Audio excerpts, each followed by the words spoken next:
그와 함께 음행하고 사치하던 땅의 왕들이 그가 불타는 연기를 보고 위하여 울고 가슴을 치며 그의 고통을 무서워하여 멀리 서서 이르되 화이트다 화이트다 큰 성성과 완성 하려며 한 시간에 내 심판이 이르렀다 하리라.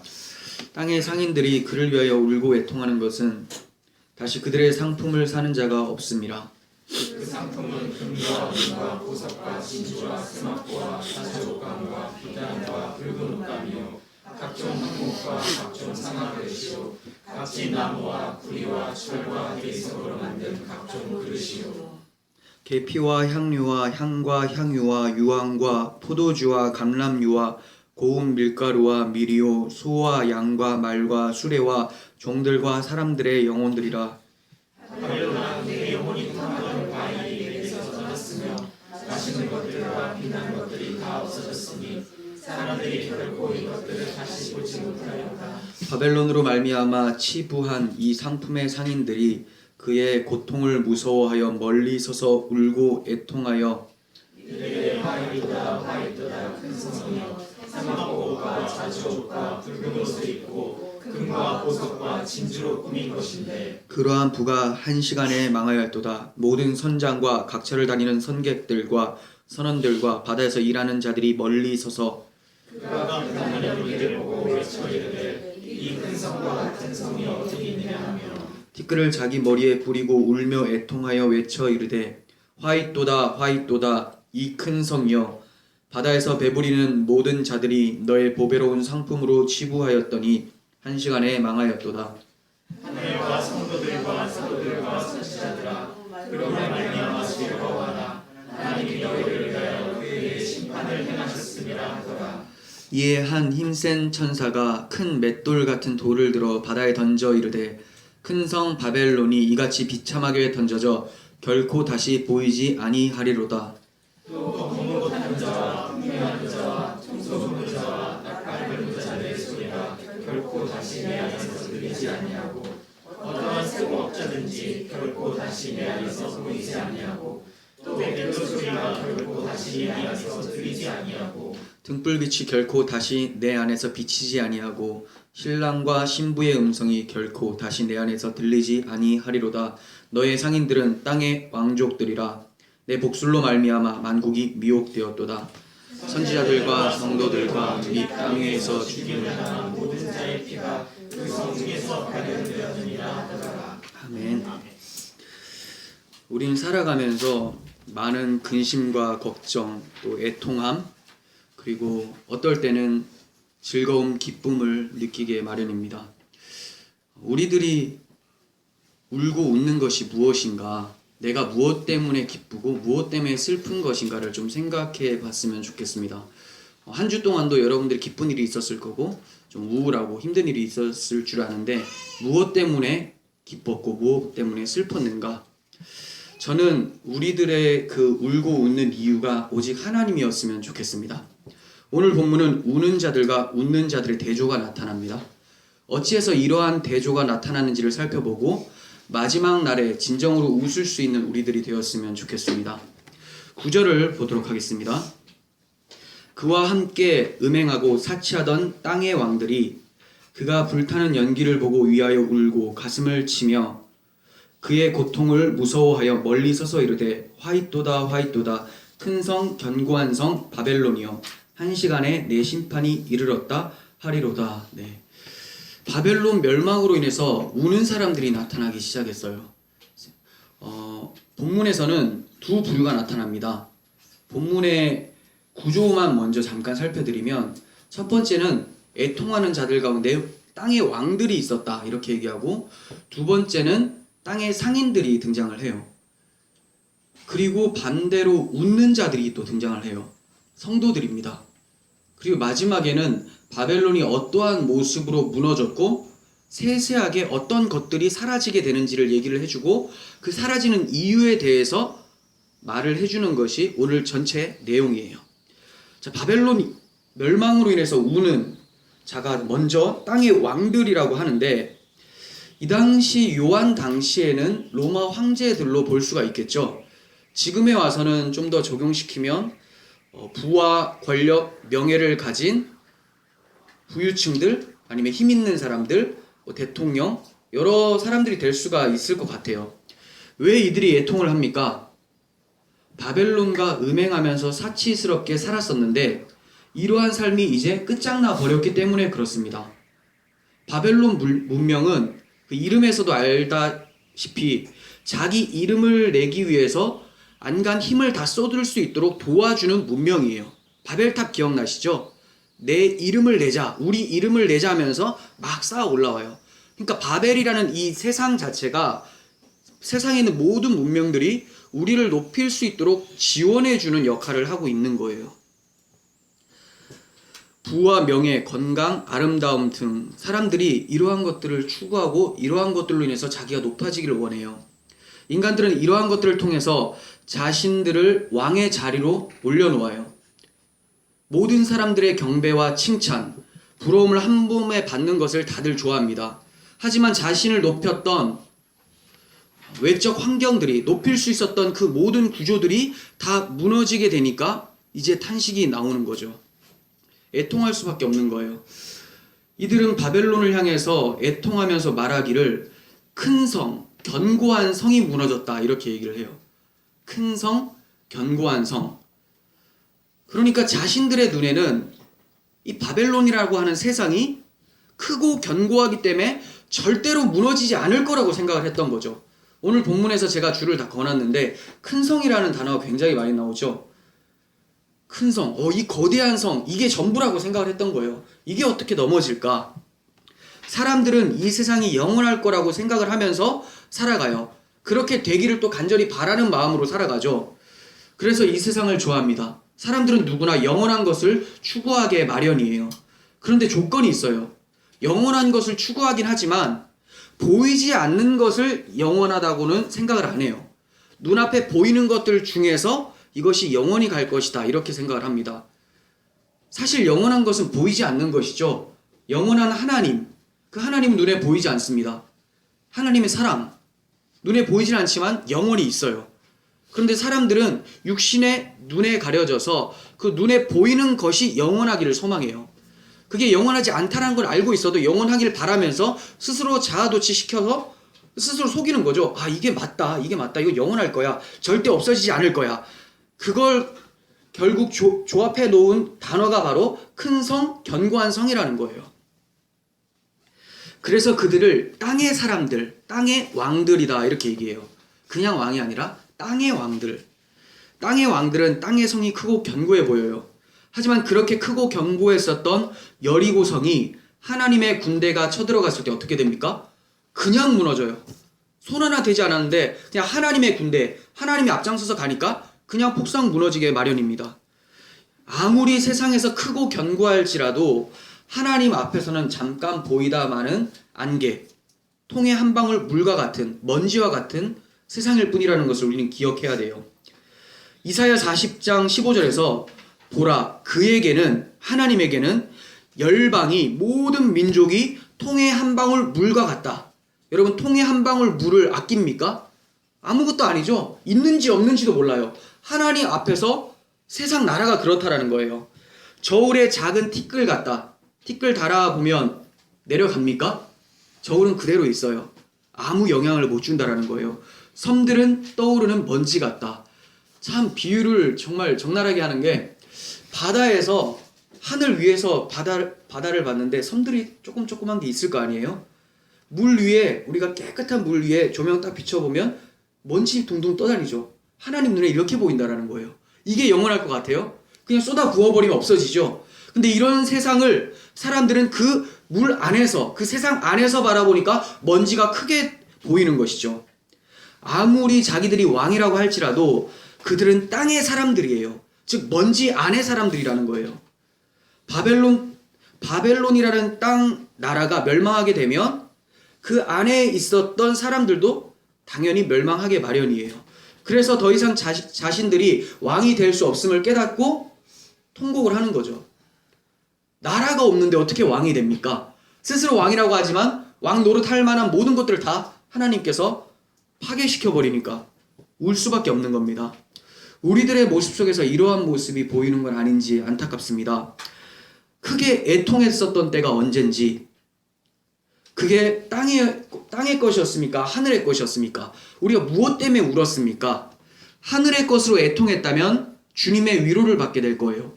애통하는 자는 복이 있나니 주의 위로를 받을 것이다. 하지만 땅의 것으로 애통했다면 우리의 마음이 땅에 있었다라는 거고, 보물이 있는 곳에 마음이 있다고 했는데, 그러면 우리는 땅을 섬기는 자, 즉 땅의 재물을 섬기는 자로서 만몬신, 하나님이 아니라 만몬신을 섬기는 우상숭배자로 전락될 수밖에 없는 거예요. 그냥 내가 한번 슬퍼했었던 것 자체가 이렇게까지 연결이 된다는 거죠. 내가 왜 슬퍼했나?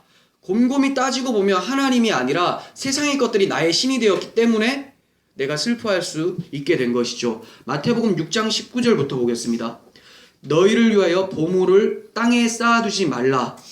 거기는 좀과 동록이 해하며 도둑이 구멍을 뚫고 도둑질하느니라. 오직 너희를 위하여 보물을 하늘에 쌓아두라. 거기는 좀이나 동록이 해하지 못하며 도둑이 구멍을 뚫지 못하고 도둑질도 못하느니라. 내 보물이 있는 그곳에 내 마음도 있느니라.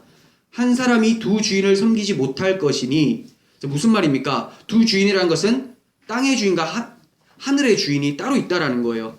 혹 이를 미워하고 저를 사랑하거니와 혹 이를 중히 여기고 저를 경히 여김이라. 너희가 하나님과 재물을 겸하여 섬기지 못하느니라. 네, 땅에 마음 둔 것.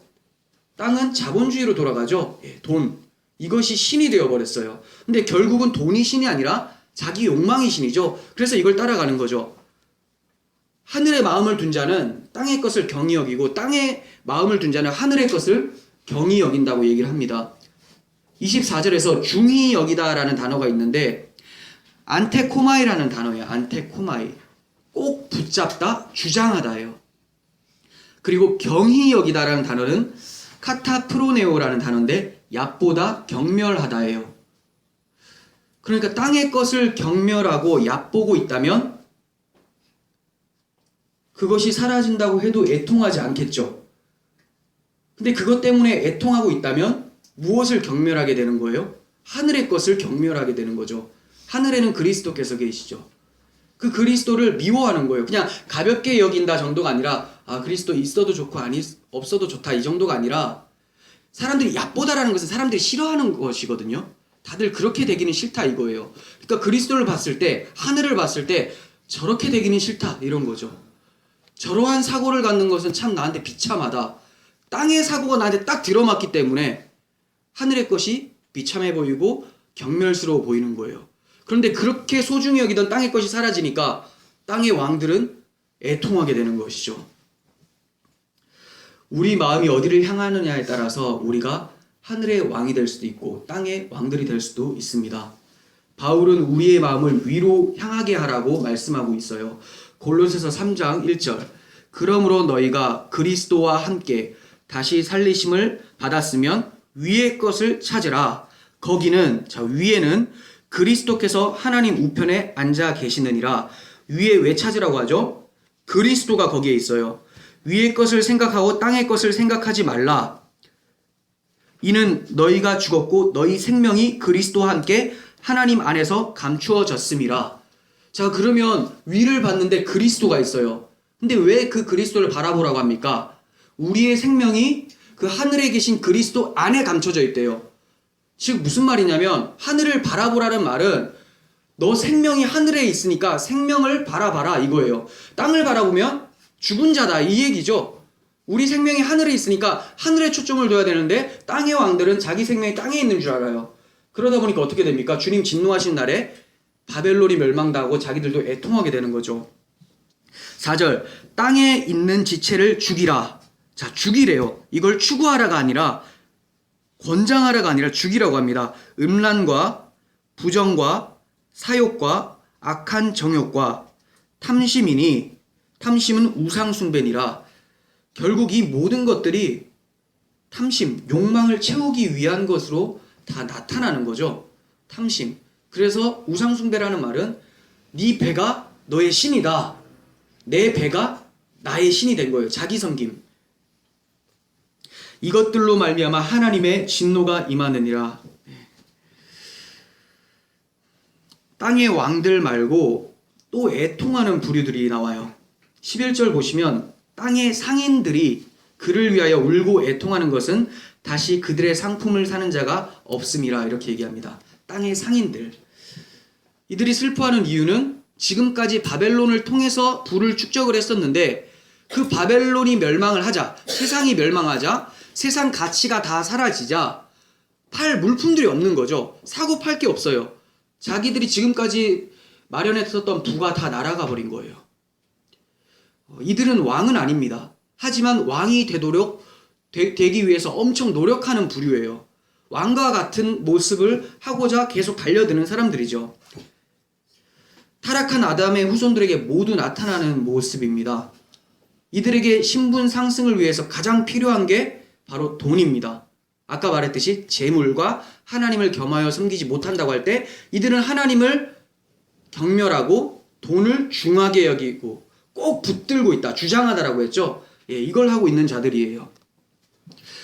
이 세상은 자본주의로 돌아가고 있어요. 돈이 있고 없고로 인해서 행복이냐 불행이냐를 결정하는 시대를 살아가고 있습니다. 그런데 이 돈이 바벨론과 함께 멸망해버리고 다 날아가 버리는 거죠. 돈이 바로 자기 과시에 필수적이기 때문에 어떻게든 돈을 모으려고 합니다.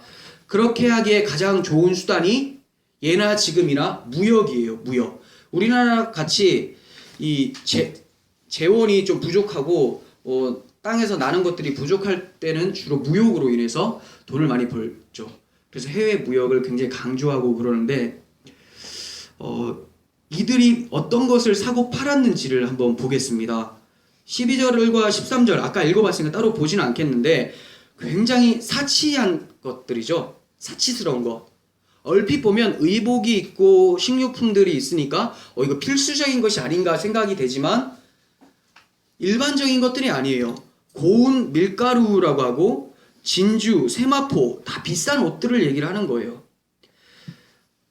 필수적인 것을 넘어서 사치스러움, 자기를 치장해서 이것을 가지고 있으면 내가 더 높은 사람이라고 생각을 하고 있는 거죠. 이게 바로 땅의 상인들의 사고예요. 여러분들 이런 사고를 가지고 있으면 땅의 상인들이고 세상이 멸망될 때 함께 울 것입니다. 거래 품목이 뭐냐를 따지기 위해서 지금 본문 말씀을 기록해주고 있는 것이 아니라 사람들의 사치스러움이 극도에 달한다라는 것을 보여주기 위해서 이렇게 말씀을 적고 있는 거예요. 이들의 모습은 쾌락 사랑하기를 하나님을 사랑하는 것보다 더하도다라고 했었던 사도 바울의 말을 생각하게 만듭니다. 그리고 품목들 중에서 눈에 띄는 것이 있는데 마지막에 종과 사람들의 영혼이라 이렇게 얘기해요. 사람들의 영혼이라. 이거는 노예시장을 얘기를 해요. 노예시장. 그리고 자기 자신이라는 우상에 빠지도록 음행하는 미혹, 영혼이 세상에 완전 팔려버리는 그런 걸 얘기하죠. 그래서 우리 영혼이 팔려가는 것이 마치 종이 팔려가는 것과 똑같은 것을 얘기하기 위해서 이렇게 같이 세트로 묶어놓고 있죠. 예전에도 종을 사고 팔았었죠. 돈 있는 사람들은 종을 부리고 노예를 이렇게 부리고 이렇게 하는 모습들. 근데 지금도 돈만 있으면 사람 사고 팔고 그러잖아요. 사람들의 영혼을 사고 파는 거죠. 그런데 그렇게 사고 파는 그 사람들 자체도 이미 바벨의 가치관에 노예가 되어 있는 거예요. 그 사람들의 영혼도 이미 바벨에 주는 음행의 진노의 포도주를 받아 마셔서 똑같이 흘러가요. 이렇게 하는 것이 잘 사는 것이고 이게 남들이 부러워하는 것이다 생각하는 거죠. 이러한 자들이 생명줄로 삼고 있었던 바벨론이 한시간에 멸망하게 되는 것을 보게 돼요.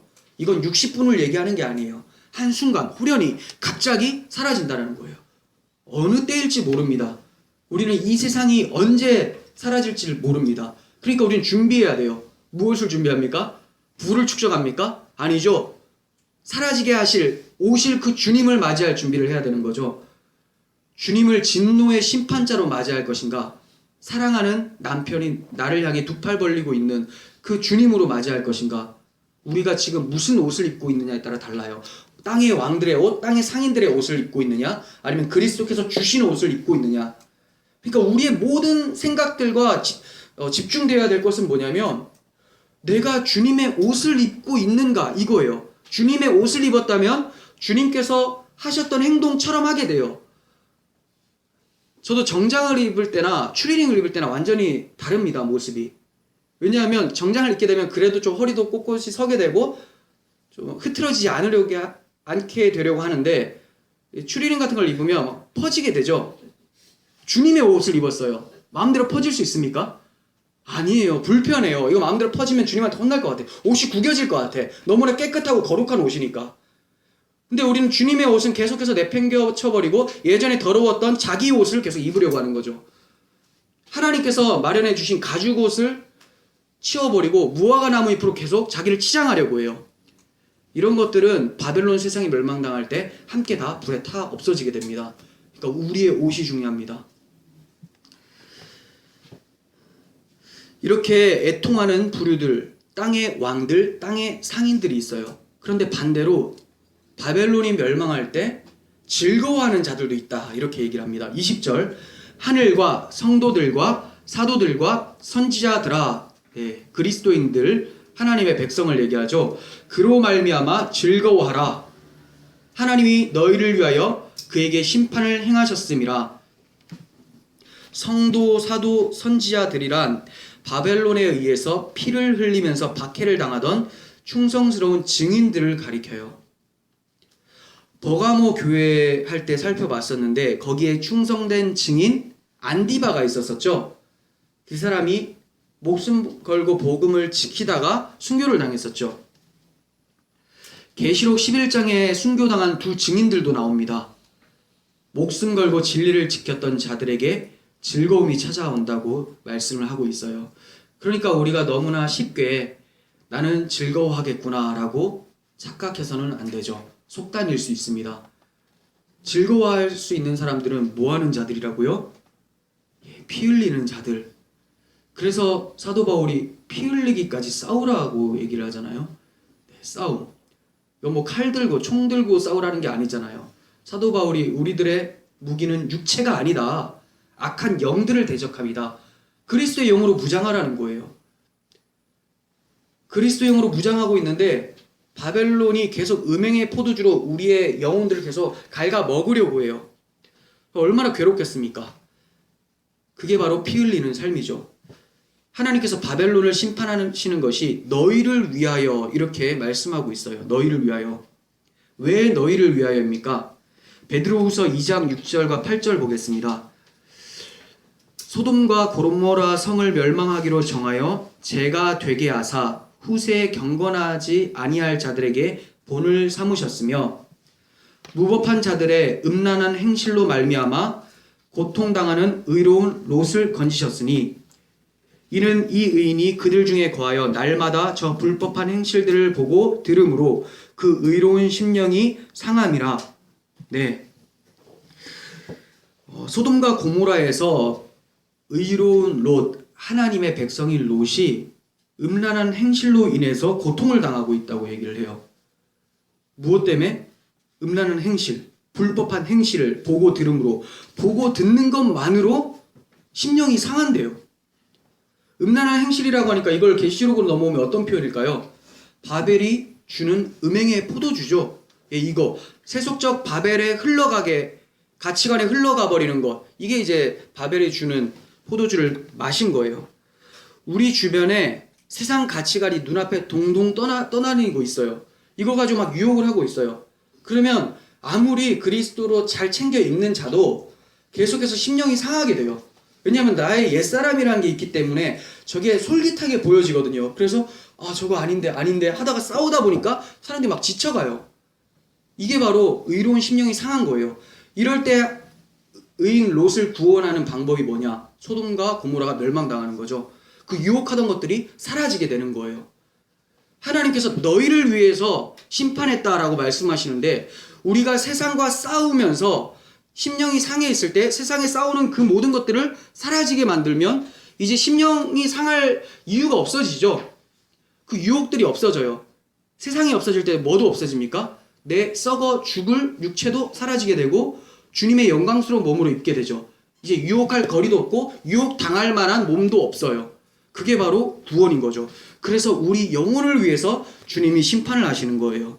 그냥 세상이 멸망당하는 거 보면서 막 낄낄대고 웃으라고 그런 것이 아니라 열심히 싸웠던 자들만 이 위로를 받을 수가 있는 거예요.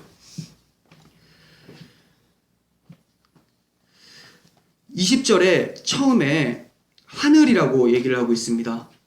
다른 거는 이해가 되는데 성도들, 사도들, 선지자들아 하면 그냥 기독교인들아, 하나님 백성들아 하면 되는데 하늘아 이렇게 얘기를 하고 있어요. 굳이 왜 이렇게 표현하고 있을까요? 오늘 본문에서 초점은 그거예요. 땅의 왕들, 땅의 상인들. 반대로 하늘의 사람들은 즐거워하고 땅의 사람들은 애통하게 될 것이다. 극명하게 대조를 나타내고 있는 것이죠. 다윗의 기도를 보겠습니다. 시편 17편 14절 바른 성경입니다. 여호와시여 사람들에게서 그들의 생애에 자신들의 몫을 받은 세상 사람들에게서 주님의 손으로 나를 구원하소서. 자, 세상 사람들의 특징은 뭐라고요? 생애에 자신들의 몫을 다 받아 누리는 사람들, 부를 축적하고 그 부로 인해서 자기가 기뻐하는 사람들, 이 사람들의 손으로 나를 구원하소서. 왜 구원해달라고 합니까? 공격한다라는 거죠. 비아냥대고 박해하고 심령이 상하고 있어요. 그래서 너희를 위해서 구원해주겠다라고 하시는 거예요.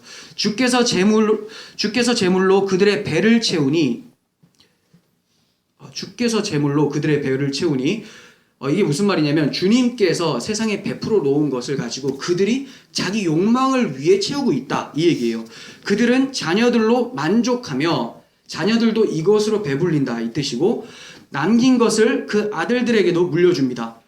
자손 대대로 남겨줄 만큼 계속해서 치부하고 있는 거죠. 부를 계속 축적하고 있어요. 그런데 다윗과 같은 사람들 어떻습니까? 왕인데도 계속 쫓겨다니면서 괴로움을 표하고 있죠. 성도들을 이러한 모습으로 살게 돼요. 성도들이 맨날 돈 없이 뭐 가난하게 산다 이런 걸 얘기하는 것이 아니라 그것이 소망이라고 생각하지 않고 있기 때문에 가난한 자라는 거예요. 돈이 있다 없다 하더라도. 근데 세상 사람들은 그걸 가지고 자신의 존재를 매기기 때문에 그렇습니다. 그러니까 하늘의 사람들은 바벨론이라고 하는 세상이 멸망한다 할지라도 애통하지를 않아요. 왜냐하면 그거는 하늘의 사람이니까 하늘나라가 있잖아요. 땅의 나라는 자기 나라가 아니니까 멸망당해도 아무 소용이 없는 거죠. 애통하지 않습니다. 그리고 땅의 나라가 필연적으로 멸망할 때 즐거워할 수밖에 없는 이유가 뭐냐? 땅의 나라가 멸망함과 동시에 하늘의 나라가 세워지기 때문에 그렇습니다. 그래서 다음 장인 19장에 가서는 하늘의 성도들이 즐거워하면서 찬양하는 모습이 나타나요. 바벨론이 오늘 멸망을 하죠. 그리고 다음 주에 보면 이제 19장에 딱 들어가자 멸망과 동시에 하나님 나라가 임하게 되는 거죠. 계시록 19장 1절에서 2절 보겠습니다. 이 일 후에 내가 들으니 하늘에 허다한 무리의 큰 음성 같은 것이 있어 이르되 할렐루야 구원과 영광과 능력이 우리 하나님께 있도다. 그의 심판은 참되고 의로운지라. 음행으로 땅을 더럽게 한 큰 음녀를 심판하사 자기 종들의 피를 그 음녀의 손에 갚으셨도다. 네, 오늘 본문의 말씀에 대해서 대답을 해주시는 거예요. 너희들 피를 흘리지만 하나님이 의롭게 심판하시고 모든 것을 갚아주실 것이다. 하나님의 나라가 도래한다라는 것을 소망으로 붙잡으라고 얘기를 하고 있는 거죠. 자, 이제 우리는 바벨론 멸망의 모습이 어떠한지 자세히 묘사되는 부분을 보려고 합니다. 세상 사람들이 추구하던 것들이 그들을 만족시키지 못하고 사라지는 것을 보게 돼요. 그러니 우리는 이러한 묘사를 보면서 그것들이 목적이 되지 않을 수 있도록 우리 자신을 살펴야 되겠죠. 21절 보겠습니다. 이에 한 힘센 천사가 큰 맷돌 같은 돌을 들어 바다에 던져 이르되 큰 성 바벨론이 이같이 비참하게 던져져 결코 다시 보이지 아니하리로다. 네, 이거를 행위 계시, 행위 예언이라고 하는 거예요. 행위를 통해서 비유를 하고 있는 거죠. 큰 맷돌 같은 돌을 바다에 던졌어요. 근데 큰 성 바벨론이 이같이라고 해요. 그러면 큰 돌이 뭡니까? 큰 맷돌. 바벨론을 비유하는 거죠. 큰 맷돌이 바다에 던져지면 깊숙이 박히게 되겠죠. 다시는 물 밖으로 떠오를 수가 없습니다. 아무리 자신이 크고 멋진 돌이라 할지라도 세상에서 그렇게 멋지고 크고 강했기 때문에 더 가라앉게 되는 거예요. 그냥 물 안으로 들어가서 나올 생각을 안 합니다. 이 세상이 다시 없겠다라는 뜻이죠. 그래서 결코 다시 보이지 아니하리로다 하고 이것을 끝으로 계시록에서는 바벨론이 더 이상 등장하지 않게 돼요. 그런데 맷돌이 바다에 던져지는 비유는 하나님이 역사 속에서 예언해 주셨고 실행되었던 일을 나타내고 있어요. 구약 성경에 나타났습니다. 예레미야서 51장 59절부터 세 번역으로 보겠습니다. 이것은 마아세아의 손자요 네리야의 아들인 스라야가 유다왕 시드기야 제4년에 왕과 함께 바벨로니아로 끌려갈 때 예언자 예레미야가 스라야에게 명령한 말이다. 자, 무슨 배경인지 아시겠죠? 바벨론 포로로 끌려갈 때 예레미야가 스라야 손에 책을 안겨주면서 얘기를 해주는 상황이에요. 스라야는 왕의 수석 보좌관이었다. 예레미야는 바벨로니아에 내릴 모든 재앙, 곧 바벨로니아를 두고 선포한 이 모든 말씀을 한 권의 책으로 기록하였다. 그리고 예레미야가 스라야에게 말했다. 수석 보좌관께서 바벨론 도성으로 가거든 이 말씀을 반드시 다 읽고 주님께서 친히 이곳을 두고 말씀하시기를 이곳에서 아무것도 살 수 없도록 멸망시켜서 사람도 짐승도 살 수 없는 영원한 폐허로 만들겠다고 하셨습니다 하고 기도하십시오. 네, 가거든 기도하라는 거예요. 하나님 말씀대로 기도하라는 거예요. 수석 보좌관께서 이 책을 다 읽은 다음에는 책에 돌을 하나 매달아서 유프라테스 강물에 던지십시오. 오늘 본문이 생각나죠? 그런 다음에 주님께서 이곳에 내리는 재앙 때문에 바벨로니아도 이렇게 가라앉아 다시는 떠오르지 못하고 쇠퇴할 것이다 하고 말하십시오. 네, 선포하라는 거죠. 오늘 계시록의 선포와 동일한 거예요. 비록 바벨론으로 끌려가고 있는 상황이지만 하나님께서 자기 백성들에게 약속을 해주시고 계세요. 그래서 너희를 위해서 심판하신다고 한 것처럼 바벨론으로 끌려가지만 이게 끝이 아니다. 바벨론 뭐였어요? 하나님 백성이 말을 안 들으니까 회초리였어요. 회초리. 근데 이제 다 때리고 나서 정신 차렸으면 어떻게 됩니까? 회초리 버려야 되죠. 네, 이제 버리겠다. 반드시 버리겠다. 이렇게 얘기해 주시고 있는 거예요. 그 약속이 책에 적혀 있다는 거예요. 그러니까 책과 돌 한 묶음이 딱 되었죠. 그 말은 약속대로 바벨론이 하나님의 심판을 당하게 돼서 결코 다시 있지 않게 될 것을 얘기를 하고 있는 거예요. 하나님 말씀과 돌이 딱 붙어서 바다에 던져지는 거죠. 약속대로 멸망하게 된다. 역사 속에서 정말로 바벨론은 멸망을 당하게 됐어요. 하나님은 항상 구약의 이스라엘 민족과 이방 나라를 통해서 온 세상의 역사를 말씀해 오셨어요. 그러니까 구약의 이스라엘 백성 하면 하나님의 성도 모두를 바라보게 하는 거고 이방 나라들은 그리스도를 대적하는 세상 모든 것을 상징을 하는 거죠. 그러니까 구약 성경에서 이스라엘 백성들이 바벨론에서 포로로 끌려갔다가 돌아오는 것과 바벨론이 멸망당하라는 것은 온 세상의 역사를 비유적으로 먼저 말씀해주고 계시는 거잖아요. 역사 속에서 진짜 그런 일이 일어났어요. 바벨론이 멸망됐어요. 그렇다면 온 세상도 반드시 멸망이 된다는 거죠. 하나님 항상 먼저 보여주세요. 역사 속에서 미리 보여주고 종말을 알리고 계시는 거죠. 그러니까 우리는 이게 그렇게 될까? 이렇게 생각하시면 안 돼요. 구약의 믿음의 선배들을 통해서 예수 그리스도의 오심을 계속 말씀하셨죠. 근데 진짜 오셨잖아요. 그 오신 주님께서 다시 오신다고 말씀하셨으니까 반드시 다시 오실 거예요. 역사 속에서 오신 예수님이었다면 다시 오실 예수님의 말씀도 정확하다라는 거예요. 바벨론이 역사 속에 멸망했다면 바벨론이 지칭하고 있었던 온 세상도 반드시 멸망한다라는 것을 우리는 알 수 있습니다. 이렇게 세상이 멸망당할 때 사라지는 몇 가지를 예를 들고 있는 것이 22절에서 23절이에요. 어떤 것들이 사라지게 되는가? 22절 상반부 보시면 악기 소리가 결코 들리지 않을 것이다. 이렇게 얘기합니다. 여기도 음악 하시는 분들이 있으시지만 음악, 악기 뭐예요? 기쁨을 가져다 주고 즐거움을 가져다 주죠. 사람들에게 위로를 주고 많은 역할을 해요. 더 이상 악기 소리가 없어요. 즐거움, 기쁨들이 다 사라지게 된다. 이걸 얘기하고 있어요. 22절 중반부 세공업자들이 결코 보이지 않을 것이다. 기술자들이죠. 경제가 다 파괴된다라고 얘기를 하고 있습니다.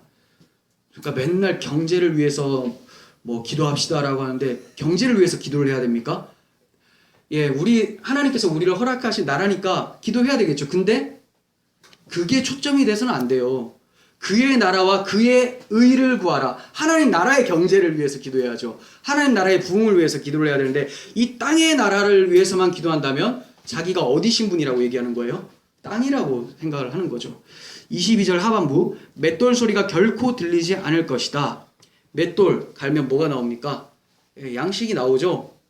양식이 완전히 끊어진다는 거예요. 기근이 온다는 거죠.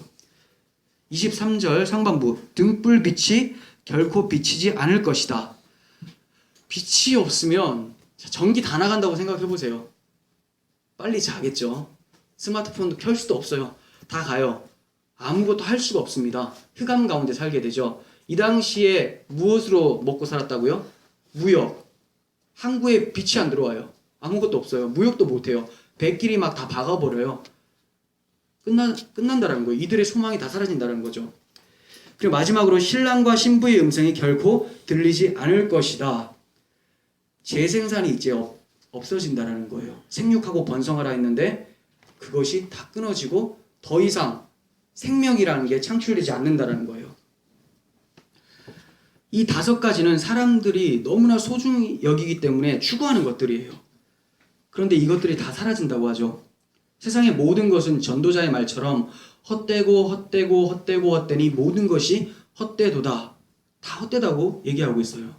그럼 뭐가 중요합니까? 솔로몬이 뭐라고 얘기합니까? 일의 결국을 다 들었으니, 자, 이 일의 결국이 오늘 계시록에 보면 바벨론의 멸망이에요. 다 보니까 다 헛되더라. 결국 하나님을 경외하고 그의 명령들을 지킬지어다. 이것이 사람들의 본분이다 이래요. 본분. 본분 안 지키면 사람 아니라는 거죠. 하나님을 경외함이 없으면 사람이 아니라 땅의 사람. 주님 오실 때 멸망당할 수밖에 없다고 얘기를 합니다.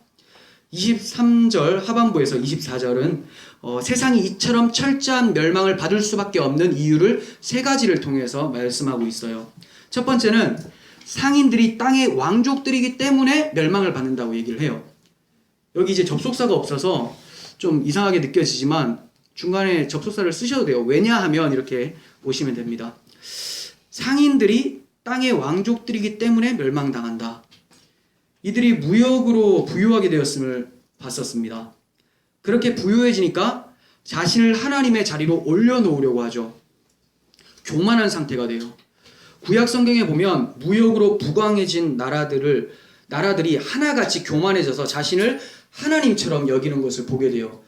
시간 관계상 살펴보진 않겠는데 이게 이제 에스겔 28장, 이사야 47장에 나타납니다. 꼭 들어가셔서 꼭 보십시오. 네, 이러한 모습을 보면서 바벨론의 멸망의 모습과 완전히 동일합니다. 두로의 멸망, 바벨론의 멸망이에요. 근데 이 두로와 바벨론은 무엇으로 먹고 살았던 나라냐면 무역이에요. 무역. 근데 무역을 했더니 굉장히 교만해져서 나와 같은 자가 없다 이런 얘기를 해요. 하나님이 교만해서 너희들을 다 박살내버리겠다 하신 거죠. 상인들이 무역으로 부를 얻었습니다. 그러니까 당연히 교만해지죠. 이들의 끝도 바벨론과 두로의 멸망과 같이 멸망하게 될 것을 말씀하고 있어요. 자신을 하나님보다 높이기 때문에 멸망이 온다고 말씀합니다. 두 번째는 복술로 말미암아, 바벨론의 복술로 말미암아 만국이 미혹되었기 때문에 멸망한다 이렇게 말씀합니다. 세상은 자기 가치관으로 미혹하는데 사람들은 이것을 사모하기 때문에 그 미혹당하는 것을 즐깁니다. 그 알코올 중독자가 술 취하는 거 좋아하잖아요. 그것과 같이 사람들은 그걸 원하기 때문에 바벨론이 어떻게든 자기한테 음행의 진노의 포도주를 주기를 바래요. 하나님은 진노의 포도주라고 하시는데 이러한 바벨의 가치를 추구하는 교회들도 있어요. 교회들도 이 음행의 포도주에 취하고 싶어서 각자 우리 함께 기도합시다. 음행의 포도주를 달라고 기도합시다. 이거예요. 다 모여가지고 기도하는 내용들이 뭡니까? 우리 교회 돈 많아지게 하소서. 주의 일을 한다고 하는데 주의 일이 아니죠. 그게 많아질수록 사람들을 더 끌어다 모아서 획일화시킬 수 있도록 돈을 달라는 거예요. 그냥 마치 붕어빵 찍어내는 찍어내듯이 복음은 없고 계속해서 찍어내는 데만 급급하죠. 그래서 뭐 두날개 프로젝트 이런 거 보면 그 특징이 뭐냐면 멍하게 만들어요. 사람을 굉장히 바쁘게 돌립니다. 자기 자신의 신앙을 생각할 겨를이 없이 계속 보면 잘 되고 있습니다. 인사하고요. 잘 되고 있습니다. 뭘 잘 돼? 성경에서는 하나님이 들어오면 못 되게 된다라고 얘기를 해요. 못 된다. 못돼 빠졌다가 아니라 잘 안 된다. 하나님이 왜냐면 우리가 욕망을 추구하는 것을 다 꺾어버리시고 하나님의 일을 진행해 나가실 거니까. 근데 그것과 상관없이 하나님이 우리가 지금 추구하는 이 욕망을 극도로 만들어 주실 것이다. 네, 하나님이 아니라 바벨 음녀가 그거 만들어 주는 거죠. 하나님의 이름이라고 그대로 부르면서 원래 대상은 음녀 바벨론에게 숭배하고 있는 거예요. 그러니까 얼마나 답답합니까? 교회가 그렇게 흘러가고 있으니까, 다는 아닙니다. 많은 교회가 그렇게 흘러가고 있으니까 하나님께서 더 이상 교회에게 소망을 두고 있는데, 교회가 등불이잖아요. 그 등불이 꺼져버리니까 이제 때가 찼다가 되는 거예요. 당연한 겁니다. 뭐 교회를 다시 한번 일으켜 세웁시다 하는 그 구호도 좋지만 아무리 이렇게 세워도 계속 이렇게는 흘러갈 거예요. 결국 그러다가 주님 오시게 되는 거죠. 우리 교회 등불이 안 꺼지기를 우리가 간절히 기도했으면 좋겠습니다. 그리고 마지막으로 성도들의 피를 흘렸기 때문에 멸망하는 거라고 얘기를 합니다. 왜 피를 흘렸죠? 그들이 복음 때문에, 그리스도 때문에 피를 흘린 거예요. 그러니까 이들의 피는 더 이상 자기들의 피가 아니라 주님과 함께 십자가에 못 박히고 부활했기 때문에 주님의 피라는 거예요. 교회를 박해 하는 것은 주님을 박해 하는 거죠. 주님은 우리 개개인의 그 안갚음을 해주시는 분이 아니라 그리스도를 대적했었던 것에 대해서 보응하시는 분이라는 거예요. 하나님의 공의로움에 흠집을 내려고 했었던 자들에게 공의로운 심판이 떨어진다는 거죠.